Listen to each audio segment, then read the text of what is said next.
오늘 이렇게 좋은 자리에서 발표할 기회를 가지게 돼서 정말 영광으로 생각합니다.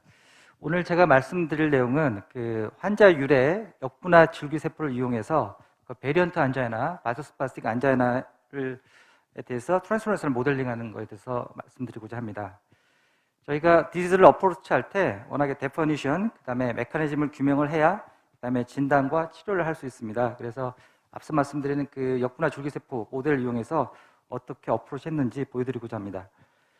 그래서 먼저 터미널로지에서 좀 정의를 해보자면 프린치 메탈이 1959년에 처음 보고한 이후에 국내에서는 베리언트 안자이나 일반인들한테는 변이형, 이형성 협심증이라 잘 알려져 있고, 하지만 이 용어가 서구에서는 사실은 잘 모르기도 하고 정확하게 이해가 안 되는 부분이 있어서 현재는 일본 가이드라인도 전부 바소스파스틱 안자이나로 되어 있습니다. 그래서 일단 제가 제목은 바소스파스틱 안자이나라고 했고 뒤에 말씀들은 전부 다 베리언트 안자이나로 설명드리도록 하겠습니다.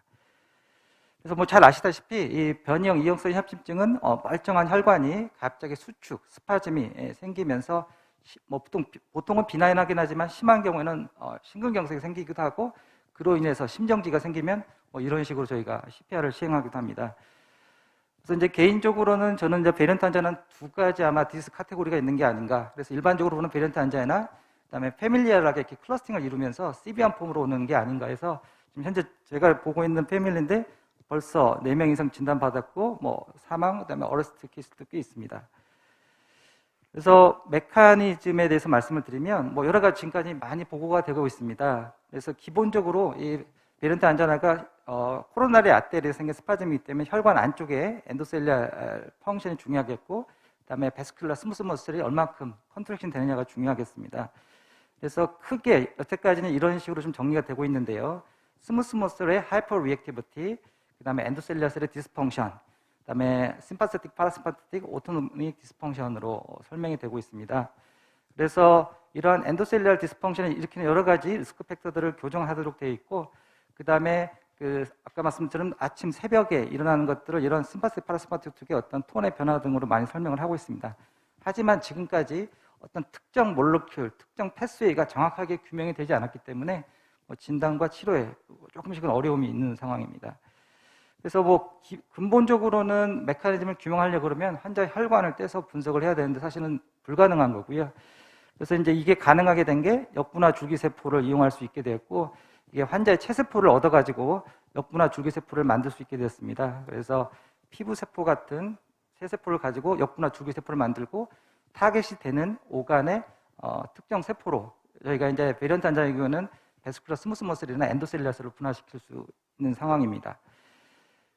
보통은 이 소스가 결국 중요한데요. 스킨 바이옵시를 통해서 얻습니다. 근데 이전의 방법인데 상당히 그래도 인비시브한 거고, 그래서 페리페럴 블러드를 사용하는데 T셀, RBC, 플레이트를 사용하지만 여러 가지 또 제한점이 있습니다. 그래서 개인적으로는 단순한 페리페럴 블러드를 가지고 이용해 볼 수 있지 않을까 해서 많은 좀 트라이를 좀 해봤었는데요.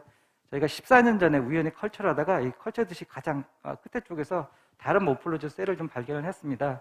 이걸 컬처해서 좀 분석을 해보니까 오늘 시간 관계상 다 설명을 못 드리겠지만 분할을 시켜보니까 뉴런으로도 분화하고 리버 셀로도 분화하고 역시 메소즘으로 해서 분화해서 멀티포텐트한 능력을 가지고 있고 페리페럴 블러드에서 쉽게 컬처할 수 있기 때문에 서큘레이팅이라고 해서 저희가 심즈 셀이라고 해서 지금 계속 컬처를 해오고 있습니다.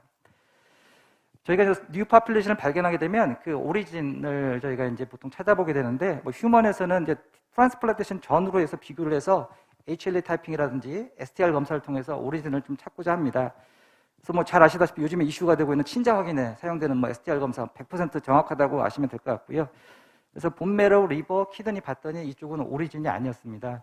그래서 이제 이쪽은 아니라고 하면 남아있는 게 유일하게 하트였는데 저희가 하트 트랜스플란테이션 전후로 해서 환자의 피를 뽑아가지고 이 심즈셀을 컬처해가지고 STR 프로파일을 봤습니다.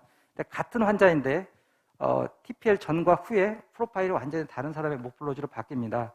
그래서 저희가 TPL 후에 나온 환자의 하트도 STR 프로파일을 받고, 그다음에 TPL 후에 엔도마이카달 바이옵시 후에 티슈를 얻어서 STR 프로파일을 보니까 심즈셀 프로파일 변하는 게 워낙에 리시피언트 하트의 프로파일과 같은 프로파일을 유지하고 있다가 TPL 받으면 도너 하트에서 나오는 심즈셀 프로파일이 보이는 걸 확인하게 됐습니다. 그래서 이 심즈셀은 하트 오리진이다 있다는 걸 확인하게 됐고요. 이거 환자 실제로 풀 STR 프로파일인데 남자 환자가 피메일 하트를 받고 나서 이렇게 XY가 XX로 변하는 걸 정확하게 확인할 수가 있습니다. 그래서 오리진은 하트를 확인했는데 하트에 어디에 존재할 것이냐 봤더니 저희가 이 엔도카디알 레이어입니다. 엔도카디움에 여러 셀들이 분포하는데 그 중에 이 엠펫이라는 파지티브 셀이 심드 셀이라는 거를 확인을 했습니다.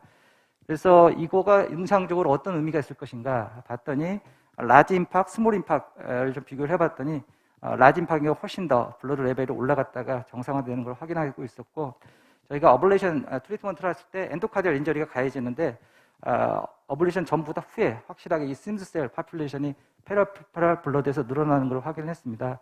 그래서 정리를 해보면 아직까지는 저희 좀 가설인데요.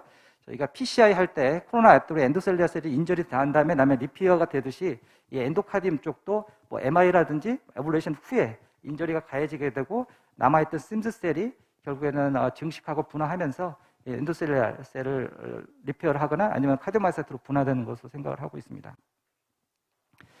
그래서 일단은 지금까지 말씀드린 내용을 이 소스에 대해서 제가 지금 말씀을 드렸던 거고 정리를 해보면 페리팔 블러드에서 제가 쉽게 심즈셀이라는 걸 컬처할 수 있는데 이 셀은 운이 좋게도 심장의 엔도카디움 쪽에 위치해 있기 때문에 쉽게 블러드 쪽으로 디인드레이션 돼가지고 제가 컬처를 쉽게 할 수 있는 걸로 생각을 하고 있고 이 셀들은 멀티포텐트 해가지고 쉽게 저희가 역분화 줄기세포로 지금 만들 수가 있습니다. 그래서 오늘의 주제인 이 베리언트 환자나 이 심셀 가지고 어떻게 디지즈 모델링을 할 수 있을 것인가. 그래서 이 IPS 디지즈 모델링 상당히 좋은 툴입니다. 그래서 환자의 페리퍼럴 블러드를 얻어서 IPS로 만들고 이거를 특정 셀로 분화시켜서 메커니즘 스터디를 하고 또한 드럭 스크린까지 가능합니다. 그래서 현재는 저희가 외래에서 한 10cc 정도 블러드를 뽑아가지고 이 심즈셀 IPS를 만들 수 있고요. 그 다음에 더 나아가서 엔도셀리아셀과 베스컬 스무셀로 분화시켜서 메커니즘 스터디를 진행을 했습니다. 그래서 프로보케이션 테스트 네거티브, 파지티브 환자들을 좀 비교를 했고요. 네거티브 환자에서 쓰는 싱글셀 레벨에서 스티뮬레이션 했을 때는 거의 컨트랙션이 안 되는 것 반면에 베리언트 환자는 경우에는 꽤 많이 컨트랙션 되는 걸 확인할 수 있습니다. 저희가 이제 컨트랙션 할 때 칼슘의 이플럭스가 가장 중요하기 때문에 그 레벨의 변화를 보면 네거티브 컨트롤에서는 약하게 한 번 원픽인 것 반면에 베리언트 환자의 부분에서는 피크가 상당히 세고 세컨더리 또는 터셔리 피크까지 계속 일관적으로 나오는 걸 확인을 했습니다. 그래서 저희가 싱글셀 레벨에서 확인을 하더라도 실제로 인비보, 휴먼에서는 적용이 안 되는 경우가 많기 때문에 좀 더 가까운 모델 2D, 3D, 그다음에 베슬 스트럭처, 미니 오가닌, 오가노이드까지 좀 트라이를 하고 있습니다. 그래서 2D 모델에서도 역시 베리언트 환자군에서 강하게 컨트랙션 되는 걸 확인했고 3D 모델인 스페로이드에서도 보면 네거티브 컨트롤에서는 스파크가 한두 개 되는 것 반면에 이 베리언트 환자를 보면 이게 번개가 치듯이 엄청나게 서로 계속해서 스파크를 유발을 하고 있습니다. 그래서 이게 지속이 되면 스파즘이 베슬 스트럭처에서 스파즘이 유발되는 게 아닌가 그렇게 생각을 하고 있습니다. 더 나아가서 이제 미니오간 베슬을 형성하는 건데 박근중 교수님 여기 많이 하고 계시는데 저희는 이게 좀 쉽지가 않아서 이 안쪽이 비어있기 때문에 일단은 마그네슘 튜브에다가 시트를 감아서 컬처하고 이게 로우 pH로 좀 바꾸면 마그네슘이 디그레이션 됩니다. 그러면 베스를 좀 만들 수 있겠는데요. 이걸 지금 만들면서 오간 체인버로 좀 확인하는 과정이 있습니다.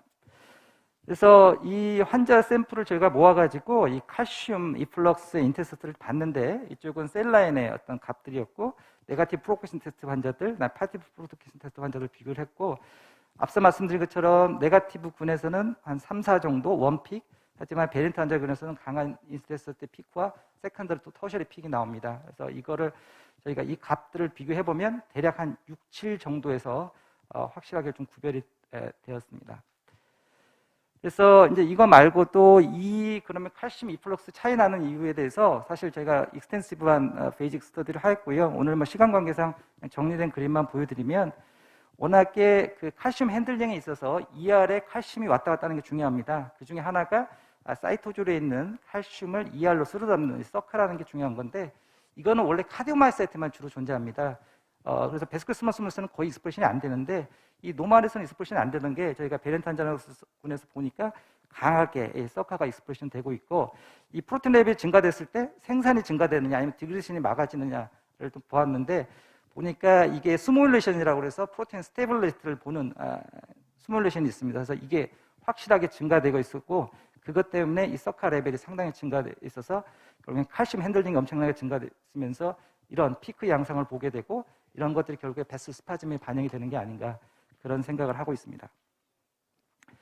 뭐 이 컨셉을 그대로 스무스 머셀도 우리 몸에서 중요한 게 브론쿠스이기 때문에 브론키알 아스마에도 적용할 수 있다고 생각해서 현재 지금 아스마 환자를 대상으로 해서 블러드를 모아서 실험을 진행하고 있습니다.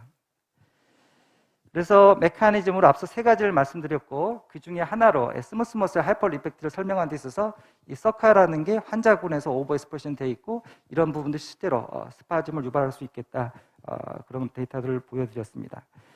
그 진단적 측면에서는 뭐 기존의 방법은 뭐 저희가 PCI보다는 덜 리스크가 있긴 하지만 역시 입원을 해서 코로나 엔지오 프로보케이션 테스트까지 해야 됩니다.